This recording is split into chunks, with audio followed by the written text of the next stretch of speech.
put your head on the line before the line's even been drawn, right? That's the challenge, right? So, and you've got to be ahead because it takes a long time to set these things up. And, when I started writing about 2017, 18 and started writing about AI, in 2019, which is only 5 years ago, less than, I proposed to curate the British Pavilion of the Venice Biennale, which was a big thing. And I teamed up with Zaha Hadid Architects, the leading architects in the UK. I teamed up with a guy called Refik Anadol, who's now a complete rock star in the world of AI media art. And we were sponsored by Google. This was a kind of complete dream team. We weren't even shortlisted. Nobody was thinking about that then. It was obvious to me that this is going to happen, So anyway, you've got to keep ahead of them. And you've got to realize, of course, the time scale of things. For me to get a book done, you've got to kind of make the proposal. You've got to wait 6 months for it to get validated. Then it takes a long time to publish and so on. You could just click it, guide the conversation. Well, my problem right now is when I write books, AI is changing so quickly. My books are out of date before I publish them. The thing that people don't realize about ChatGPT, it came out on November the 30th, 2022. Yes. OpenAI launched it. On the 1st of November, 2022, the first of that month, they had no plans of launching it at all. They at the time they're working on GPT-4, they couldn't release GPT-4 because it was spewing out hate speech and all this stuff because it's based on data from us and we're the ones who are racist and so on.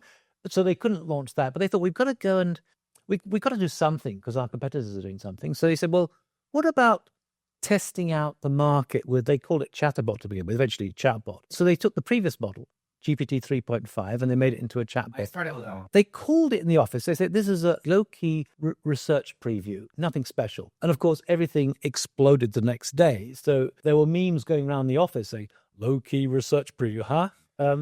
But I used it the next day, or at least a friend of mine used it. I was watching there was a World Cup football match going on, Brazil versus Croatia. And I'm a big fan of Brazilian football. I think they play beautiful football. So I wanted them to win. But they were leading 3-0, and then it was 3-3, and eventually they went to a penalty shootout. And there were these scenes, because Neymar was number 5 in the Brazilian team to take a penalty. But by the time he was going to take it, they'd already lost the match. So one of my Brazilian friends who was interested in AI went to ChatGPT and said, who should have taken the first penalty?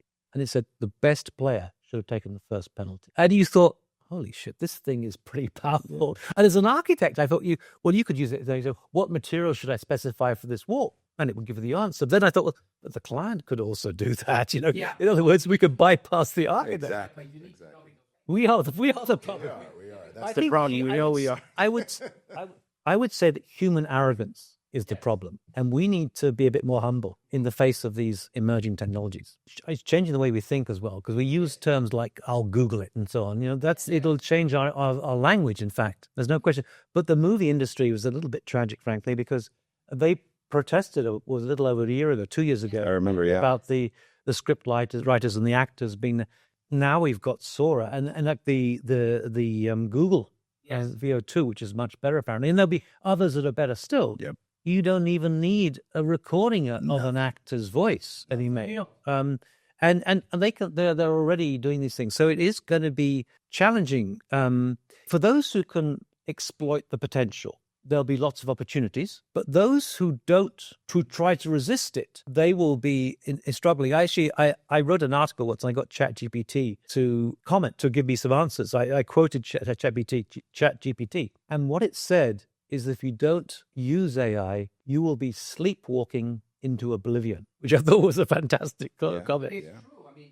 I've got colleagues who work for Zaha Hadid Architects, and they're Chinese. Yeah, they can speak sort of English. They write a kind of like a letter to the contractor or something, and then they said, ChatGPT, turn that into good English, and there's a spotless English comes out. Yeah, so polish it up, and it just delivers amazing. But my book on AI is being translated by AI into Chinese right now. Beautiful. I've published on this as well, and it's such a murky area. You can't prove anything. It'll cost you too much to take it to the courts in the first place. It's the wild west, right? And there's a backup in the courts. It'll take you 2 years to do anything. But the question of because I was a translator too, right? And this was in 1988. I published this book, a translation from Latin, And at the time we were joking because there's a guy who'd spent 20 years doing a card index system of the index of every word that was used by this particular Renaissance thinker, a guy called Leon Battista Alberti. And he spent 20 years. And of course, we were joking that by then you could press a button and you could do that in a fraction of a second. But now the joke's on us because you could translate it, straight away. But at the same time, people sort of say, oh, we should do things a proper way like they were in history. I would point out the guy I was working on. He's very famous because he and Brunelleschi, they invented perspective, right? And if you look back in history, say, oh, do it like the history is a history of revolution. Absolutely that. So don't be nostalgic about a world because the world is continually evolving and changing. It'll still be the new thing. They'll be going back and say, oh, you should do it the old-fashioned way like Reekolect used to do it, kind of thing. Right? In the future, they'll say that. Yes, that will be there. What is interesting about that is that when computers first came out, first of all, I was studying at Cambridge and we were told we couldn't use computers, right? So all the good students would use a computer, then do a trace overhand and pretend it was done by hand, right? The bad students didn't use computers, unemployable. But I mean, the computers totally radically changed the way that we operate. Now, what was the point I was going to make now? In a second. When CAD first came out, computer-aided design, we would call them CAD drawings. And the drawing was what we did, on a parallel motion drawing board and things. Now, after time, most drawings were done on computers and we call them drawings. And then things that were done by hand, we call them hand drawing. It's a bit like the way that the car developed. When the car was first invented, they called it a horseless carriage, right? You had a carriage and you had a horseless carriage. And then the car becomes so dominant, we just called it the car and we refer to the carriage as a horse-drawn carriage. So we will change our vocabulary. And it's kind of interesting how vocabulary and the words we use changes to match that. So we will adapt to that for sure.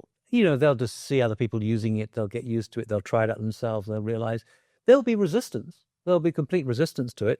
People protesting. They're probably burning down the Reekolect offices. You can't do this. Yeah, they'll be resistant, but eventually they'll adapt to that for sure. So no, it's inevitable. It's going to happen. You should be thinking about the next step beyond that because that's obvious now. Right.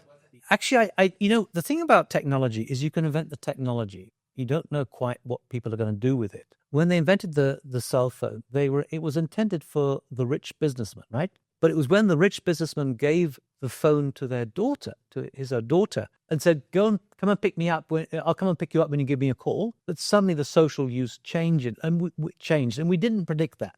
They didn't predict that. So it's very difficult to know how people are going to use these. We know what it's going to do, but how are people going to use it? And that, I think, is going to be fascinating. I particularly think, with these personal AIs, how are we going to relate to it is going to be a super interesting question. Is it going to be an alter ego? Is it going to be our best friend? Is it going to be us, an extension of us?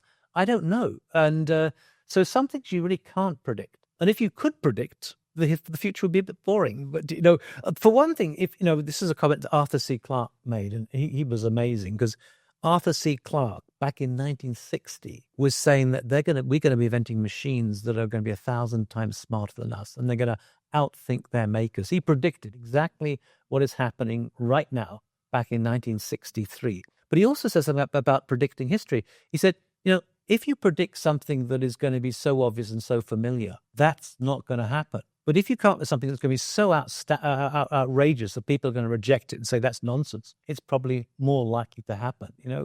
So our students were kind of like they were doing a proposal for Miami Beach 2050, and it was obviously the water level had risen, but they were kind of wearing contemporary clothes, and I couldn't see a single robot. It was like I was watching a kind of fancy dress party where everyone was dressing up in 2024 outfits, and next year we'll have robots in our homes everywhere. The world is going to be changed, and we'll get used to it for sure, but it'll be completely different to the world we're brought up with. The question for Reekolect is that how do you deal? Because the problem initially with ChatGPT, it was trained on data from a certain point. So initially it couldn't talk about ChatGPT because it wasn't trained on that. But how do you deal with an avatar that you're having conversation about something that didn't exist when that person was alive? That's going to be interesting. Right. So the way we dealt with that is that at this particular moment, it's following a hybrid model. So there are a certain set of structured questions that, again, periodically whenever it's detected that there was essentially a bad response from, like right now, you can look at ChatGPT. If it gives you a response, you can rate it as either good or bad. So whenever there's a bad response, a new set of structured questions will be delivered. And it can also be tailored, but also depending on the tier and subscription plan that you have. But the goal is to constantly complement it with these structured questions that are more detailed to the actual individual, and then using the LLM that will give it its personality and draw the lines to bring together. Now, how perfect will it be? We have yet to see and begin to explore that. But I mean, it's like, very like, close. like little things like, the wildfires in LA, Pacific Palisades, that's everyone knows about that, but your avatar won't know about it. Right. It's potentially right that it, I mean, again, it won't know at this particular moment. The developers are looking into, how do we merge that? But because our focus is more on the user right now, and the context is more about, the user missing them and wanting some closure or wanting some advice or anything like that, we haven't yet gone into it. What if they ask, well, did you see the fires last night? Right now, the auto response is, no, I'm not aware of that, but please tell me more about it. Yeah. And that's at that moment, it receives your input. So that's been the solve for the moment. Final question. So I got a second question. No, please. And what if you ask them, what is it like to be dead? It actually goes in. It will actually do that. And that's not from like some special proprietary.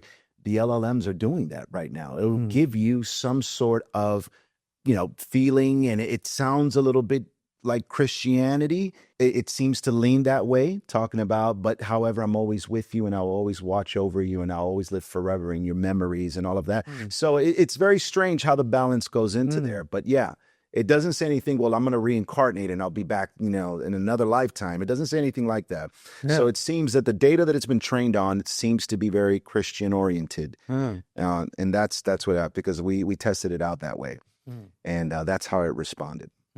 But absolutely immaculate when it comes to, for instance, Spanish background, right? So, give me a Puerto Rican grandmother that was very stern, very strong, took no slack. And then you just give it a little bit and it's absolutely phenomenal. Just how it puts everything together. And it seems so natural, just based on the cultural roots of that particular country or whatever it may be.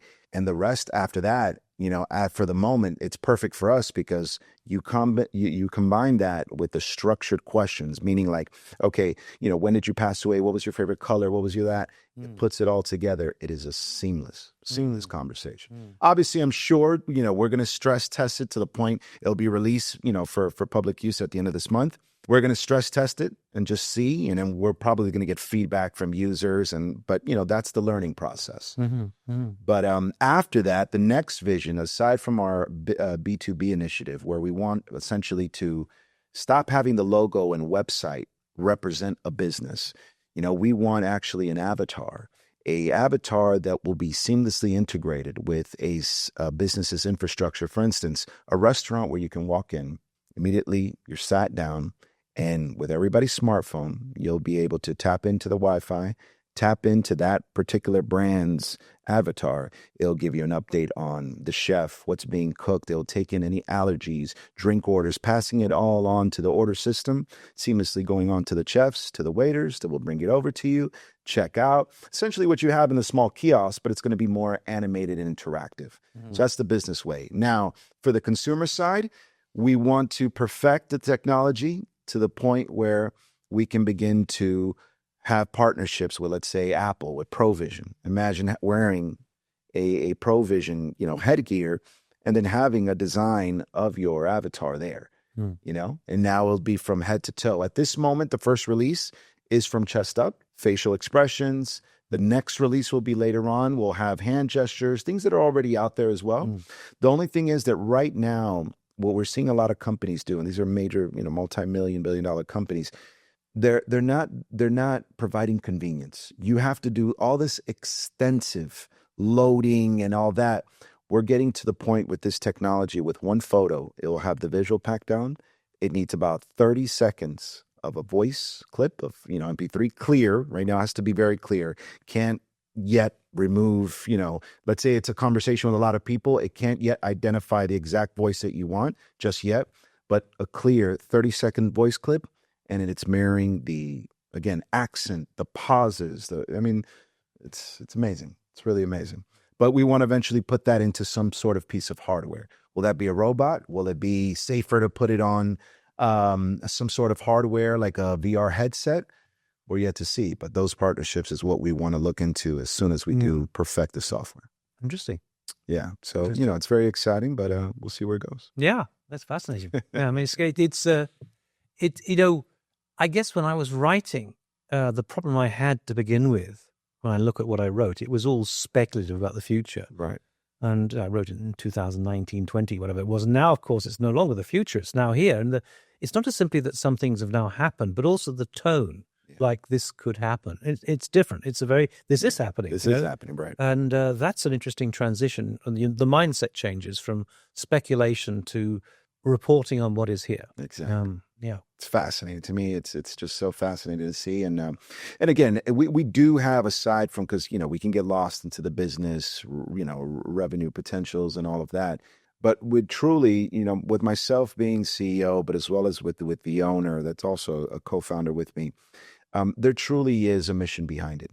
We do want to turn around this era of disconnect because we are going through, and inevitably, I understand that everything's going to evolve. But right now, we're going to restaurants and, wife, kids on the phone, kids on the tablet. Yeah, we're together. Yeah, I can reach out to my mother in a video call. Yeah, I can reach out to a friend via an email.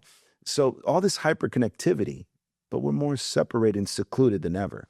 So what we're trying to do here and what we will do is that we want to reshape how we're capturing content. Right now, people are capturing content to get a like, to hit a views threshold, to generate. We want to change that around, because if now you have a piece of software that can essentially give you digital immortality, meaning that it can be an avatar that the more you update it, the more you speak with it, the more you give it what your life is going through, the more it will understand, begin to make those calculations, mirror and mimic who you are.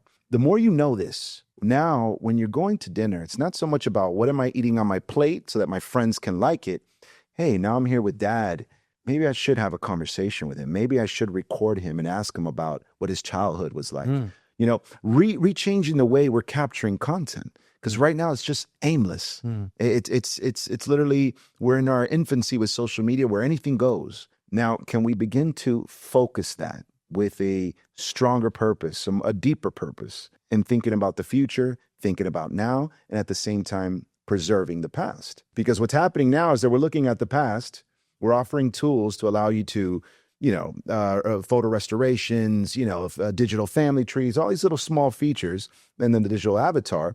And we're talking about deceased loved ones. But one day you will be in that position. You will be the one that will be ready to be crossed over. And you're going to think about, what are my children going to remember about me? Are they just going to have videos and just a couple photos? Well, how many of those are we taking with family if it's just not a quick selfie? Can they provide context to your great-great-great-grandchildren where they can one day, it will be a reality. They will walk into a Christmas dinner. We will all sit down. There will be some sort of either Alexa device or now with Musk, perhaps a robot. And it will have that software into it that's been learning for years after years. And you'll now be able to engage with grandmother. And it will be a normal thing to children to understand, well, we're alive, but that was our great-grandmother. And she's here. She'll tell the same jokes, same recipes. They'll be updated and provided from generation to generation. And that's the vision that we see. Hence why we put preserve, connect, and share.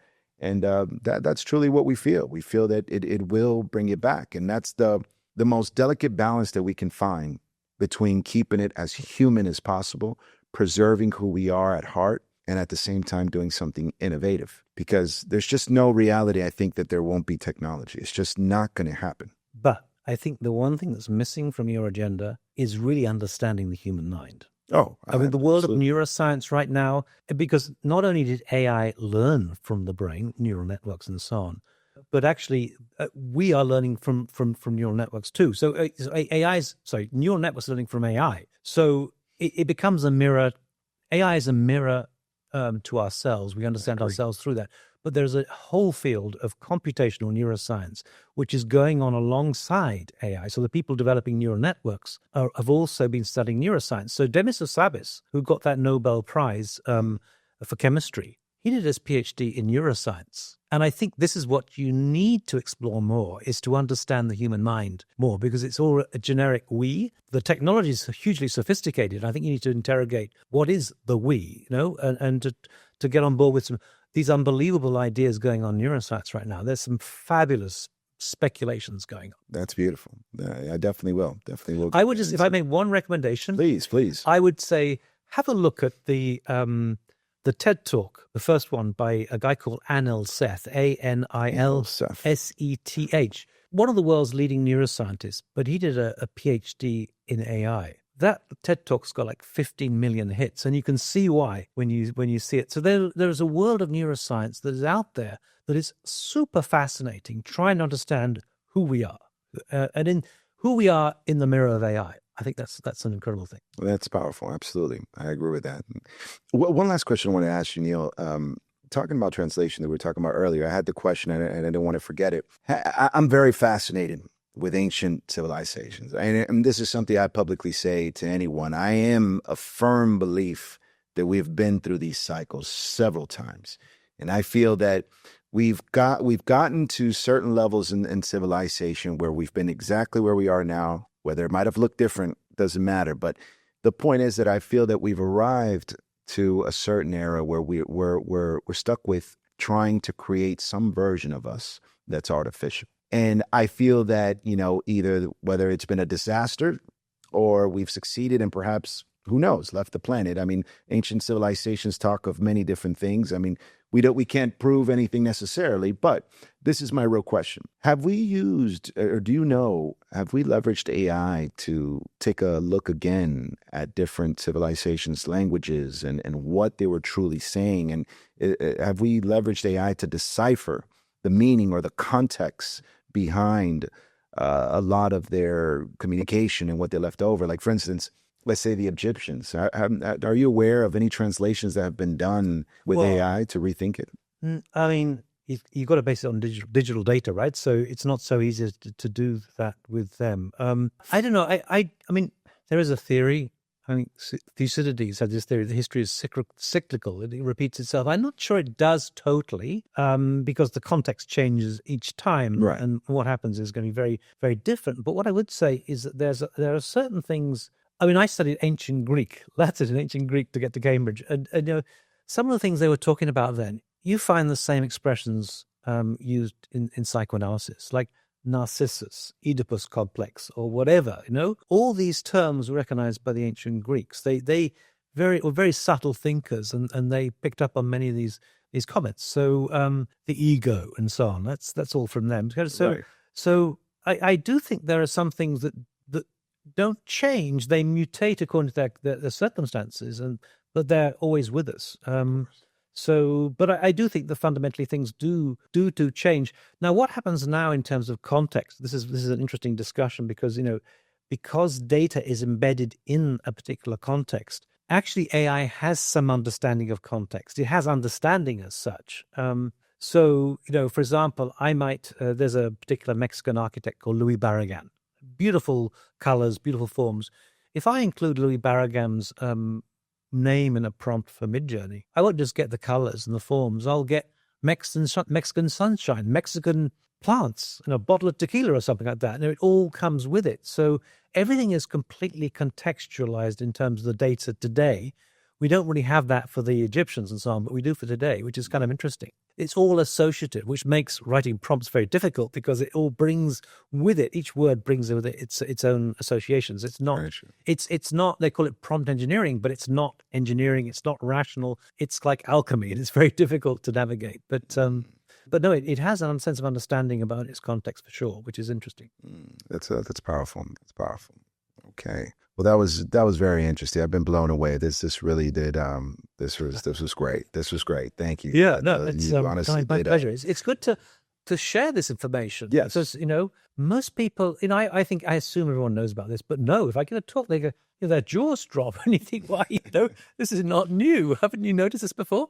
So, but it's good to try and to share that, whatever. And then that's our goal in the podcast. I mean, we have, again, very prestigious guests like yourself and other different entrepreneurs, but we also like to go back and forth, right? We look at, also your common professionals that are now in their day-to-day, they're running their families and they're, just to see their insights and expressing about how AI has helped them out in their day-to-day. It's just incredible to see all these different angles. And to me, it's truly an honor because I get an opportunity to really sit back and reflect on all these different point of views and then form my own.